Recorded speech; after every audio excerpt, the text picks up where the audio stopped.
Rrugët e vendit po integrohen në një sistem modern dhe inteligjent të quajtur Safe City me qëllim të parandalohen aksidente dhe të rikthehet rendi në trafikun rrugor. Kështu duket paralajmërimi i gjobës së marrë në SMS. Prej sot janë në funksion kamerat e vendosura nga sistemi Safe City. Gjatë këtij muaji nuk do të ketë gjoba, por vetëm paralajmërime. Në kamera përveç se identifikoheni nëse vozisni me shpejtësi të lartë ose kaloni në semafor të kuq, njëkohësisht do të vërtetohet nëse parkoheni në mënyrë të parregullt. Në periudhën fillestare në shkeljet e trafikut do të regjistrohet edhe leja e trafikut e skaduar, ndërsa në fazën tjetër të projektit është planifikuar të zgjerohet lloji i shkeljeve të trafikut.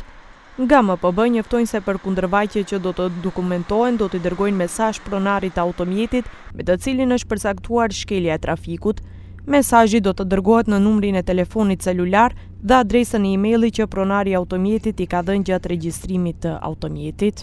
Доколку сторителот ја прифаќа одговорноста за сторениот сообраќајен прекршок во рокот 8 дена од денот на приемот на записникот за сторен сообраќајен прекршок со прекршочен платен налог, ќе плати половина од изречената глоба. Ако истекол рокот од 8 дена за да плати половина од изречената глоба, ќе може да го плати целиот износ на изречената глоба најдосна во рокот 8 дена по истекот на рокот за плаќање на половина од изречената глоба, а пред постапката за извршување. Por në rast se një shtetasi huaj kryen shkelje në vendin ton ose shtetasi i Maqedonisë së Veriut të largohet jashtë vendit, ai është i detyruar të paguajë gjobën e shqiptuar menjëherë dhe më së voni brenda 8 ditëve nga data e marrjes së raportit për kundërvajtje rrugore me urdhër pagese.